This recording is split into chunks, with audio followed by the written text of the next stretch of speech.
Hey everyone, in today's video we're going to be going over aim assist in BO6. Everyone knows aim assist can be tricky, but I'm going to show you how to get the most out of it.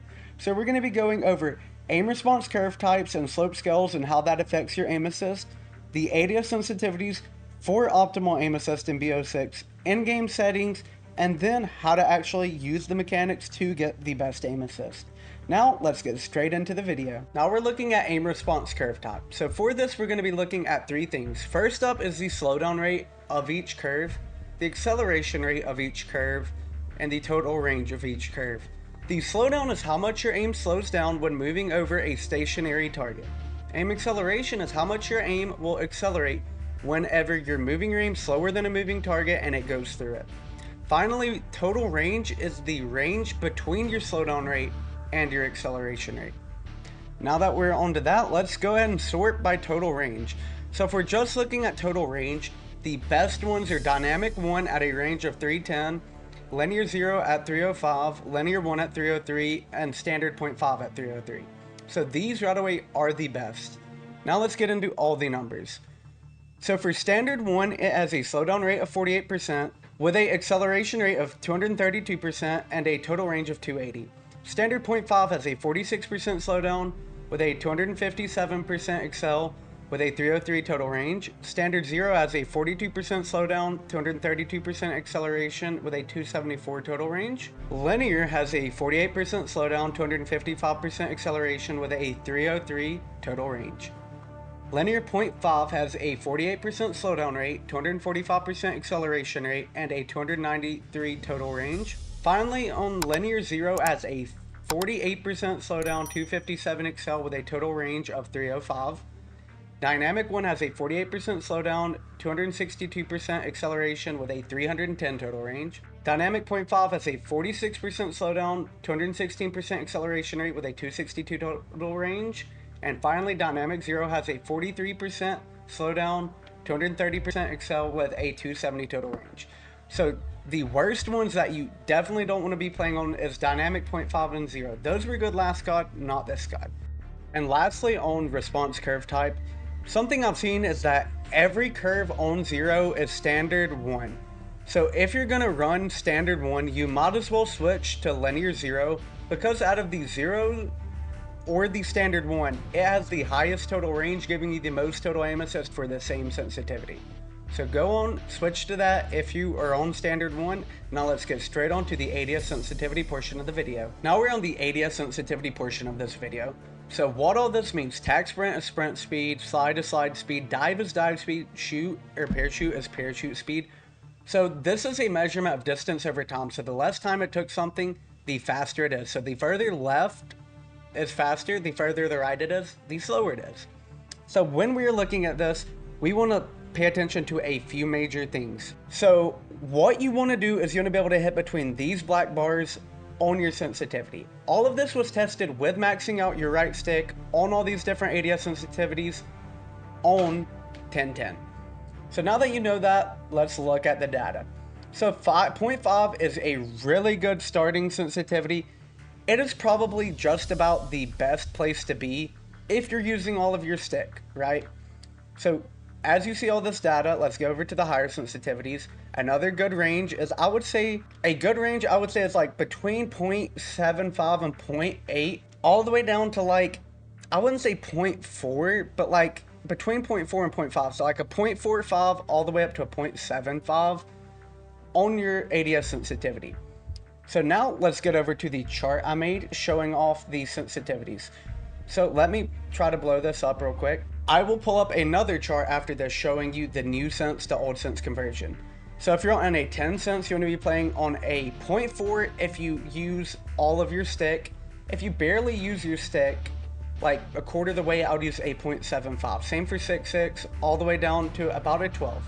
So this is where it gets tricky. Whenever you're on high sense, aka 13 or higher, you're going to be pressing your right stick way less, using a small portion of it, meaning that what works for these 13 and below doesn't really work for 14 and above.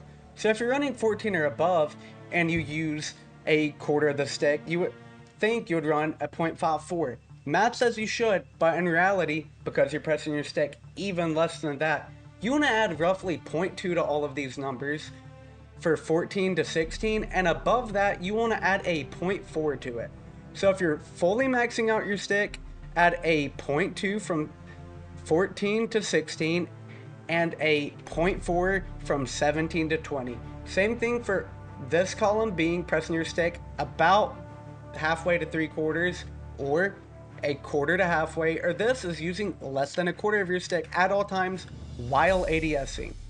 So next up, let's get over here and look at the sensitivity conversion. So the one that Call of Duty posted is not accurate. You can go to Exclusive Ace's YouTube video if you want to see a breakdown on how he got all of this data. So for reference, a 6.6 would be a 1.4 from BO6, a 6.6 from MW3 would be a 1.65. They bumped down sensitivities by 1 from MW3 to MW2, but just use this conversion to get your sensitivity. And let's go back last. Alright, and real quick, just so everyone can see their sensitivity, if you didn't catch it, this is a quarter stick input, quarter to half, half to 3/4, and 3/4 to full stick. Depending on how much you press it, you want to use that sensitivity. Remember, add 0.2 from 14 to 16 and 0.4 from 17 to 20. Now, let's get on to the next part of the video. Now we are going to go over all of the controller settings. So first up is my button binds. This is all my binds, for those of you wondering. Next up is the stick layout. I have default. And then I've played max sensitivity. I would not recommend this. It is a harder sensitivity to play on. It is just a very high skill gap. If you have precision rings, go ahead, jack it up. If not, wouldn't recommend it. Simplified controls off. You want all this stuff off. Dead zones, you want to play on low dead zones if you have a Hall effects controller. If you have drift, you don't want to play on it super low, but you still don't want to go over, I would say 8 or 9 for your minimums. Left stick minimum though, preferably keep that lower. Same with left stick max, keep that lower to maximize your aim responsiveness. Right stick minimum, I play on 1 because my controller literally cannot get drift. I would recommend playing no higher than 10 on right stick max, and right stick minimum, no, I said it backwards. Right stick minimum, you don't want to play over 10. Ideally 5 is a good range. Right stick max 100, 0 for my trigger dead zones. Next up is the aiming tab, sensitivity multipliers. This is what mine's on. Focus is your hold breath sensitivity, so if you're sniping, that can be useful. My aim advanced tab, make sure you're on instant transition timing. That's going to make your aim feel way snappier. You're going to be able to hit your left trigger later in your aim, being able to get that instant slowdown when you pull it. Aim response curve type, I play dynamic. That is what we went over earlier in the video, where you're going to get different aim assist. This is, you hit X to show more, to change the number. That is also what was in the earlier part of the video. I would recommend leaving this on 1 if you're on dynamic. Custom sensitivity per zoom. I like to run my low zoom and 2 to 3 the same, but my higher zooms where I'm using my snipers, I run at a higher sensitivity because I want them to be more flicky and I care less about tracking. You want to make sure you have aim assist on, movement tab. You can copy this. Make sure your sprint assist delay is at 0 if you're running it. I really like that. Make sure you're also on hybrid slide dive. That's going to make it where your movement is better. And your combat tab, this is all pretty self-explanatory. If you want to copy this, go ahead. I'll try to keep this quick. Now, let's get straight on to how to abuse aim assist. Hey YouTube, so the first mechanic we're going to go over is aim bubbling. What aim bubbling is running diagonally and negating your crosshair movement from your left stick movement with your right stick. So if you're running diagonally right, your crosshairs are going right, so you move your right stick left. And if you're running diagonally left, you move your right stick right to negate the movement. So now how to practice this. You find any stationary target on the map. I prefer to use a mannequin because they're about the size of an actual target, and I run diagonally while keeping my crosshair on them. Now you may ask, why would I do this?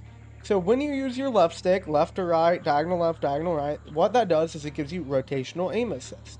And when you move your right stick left or right, what that does is it gives you aim acceleration or aim slowdown. And when you're centering and you're using both sticks, that always prepares you to get rotational aim assist, aim acceleration, and aim slowdown.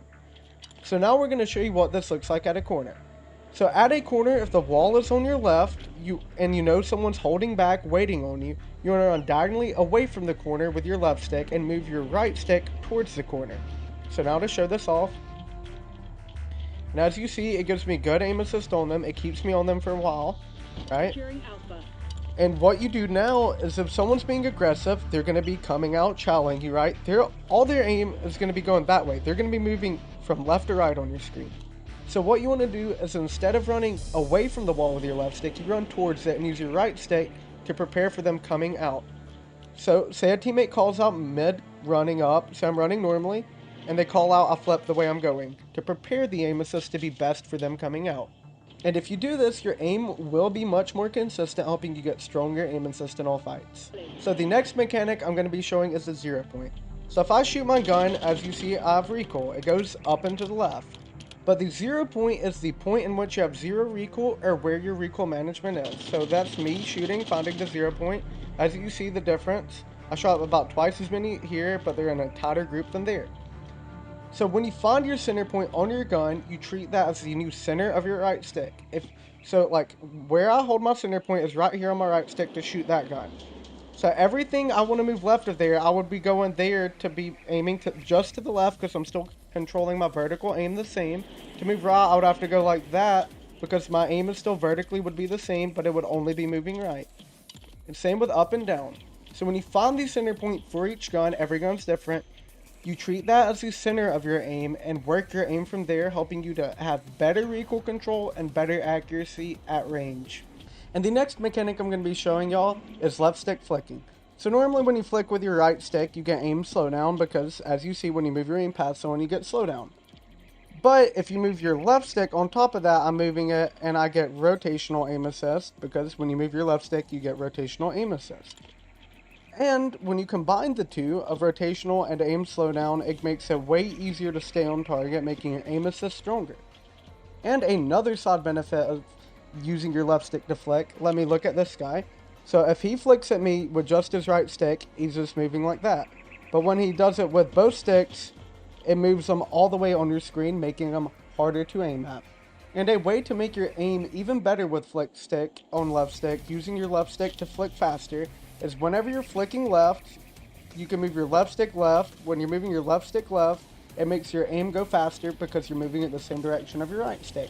And when you move your sticks the opposite way, it makes your aim slower because you have to move your aim more to negate that movement, helping you increase or decrease your sensitivity for more precision. So the next thing we're going to be looking at is using your movement to aim faster. And what I mean by that, say if I'm normally hitting a corner and I aim, I have to aim as I hit the corner or else I'm moving really slow. So I'm just moving really slow on the screen. Even though I am still aiming, there is a way to do this better. So before you hit the corner, what you want to do is jump, aim, slide, doing a G slide to get your aim ready faster, helping you to hit more shots and to get first shot advantage. The G slide isn't the only way to do it. There's also the jump shot and just the regular slide name like this. There is many other ways to do this, but just remember, getting your aim up first can give you a huge advantage, giving you first shot more, resulting in you winning more fights. Next up, I'm going to talk about correcting your aim with your left stick and how to know when to use your right stick versus left stick. So typically, when you're more than a body length away from someone, you want to flick with your right stick, because if you use your left stick, it takes way too long to get on target. But because rotational aim assist is stronger than aim slowdown, when you're doing a small correction like this, you would rather use your left stick because you're going to get these stronger aim assist, helping you stay on target and get on target even better. Alright, so the next thing I'm going to be showing y'all is how to abuse rotational aim assist. So with your left stick, point your left stick in the direction of the head glitch you're on. So now that you're doing that, I'm still holding my left stick in that direction, not touching my right stick. And as you see, it is tracking him, giving me full rotational aim assist. The same thing can be done when you lay down. You hold your left stick sideways, and it gives you full rotational aim assist when someone goes through your aim. Also, whenever you're on a wall, or strafing into a wall, you can do the same thing, giving you full rotational aim assist. And lastly, stand still now. When you jump shot, instead of jumping normally, the aim going above them, you jump and hold your left stick sideways, keeping you on target.